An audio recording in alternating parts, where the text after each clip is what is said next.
Hello, അങ്ങനെ ഞാനും try ചെയ്തു കേട്ടോ ആ വൈറൽ അയല ഫ്രൈയുടെ റെസിപ്പി. ഒരു പാനിലേക്ക് വെളിച്ചെണ്ണ ഒഴിച്ച് കൊടുത്ത് അതിലേക്ക് ചതച്ച് വെച്ച ഇഞ്ചി, വെളുത്തുള്ളി, പച്ചമുളക്, ചതച്ച് വെച്ച ചെറിയുള്ളി എന്നിവ ചേർത്ത് നന്നായിട്ടൊന്ന് വഴറ്റാം. ഇതിലേക്ക് 1/2 ടീസ്പൂൺ മഞ്ഞൾപ്പൊടി, 2 ടീസ്പൂൺ മുളക് പൊടി, ആവശ്യത്തിന് ഉപ്പും ചേർക്കാം. ഇനി കുറച്ച് പുളിവെള്ളം കൂടി ചേർത്ത് നന്നായിട്ടൊന്ന് ഇളക്കി കൊടുക്കാം. ഇനി ഈ മസാലയിലേക്ക് നമുക്ക് അയല ചേർത്ത് കൊടുക്കാം. ഇനി ഒരു നുള്ള് കറിവേപ്പിലയും ചേർത്ത് കൊടുത്ത് ആ മസാലയിൽ കിടന്ന് ഒരു 5 മിനിറ്റ് വേവട്ടെ. ഇനി ഇത് തിരിച്ചിട്ട് അപ്പുറത്തെ സൈഡ് കൂടെ ഒന്ന് കുക്ക് ചെയ്തെടുക്കണം. ഇപ്പം ആ മസാലയൊക്കെ അതിൽ പിടിച്ചിട്ടുണ്ടാവും.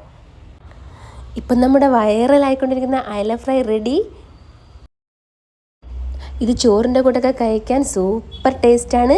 എല്ലാവരും ഒന്ന് ട്രൈ ചെയ്ത് നോക്കാം.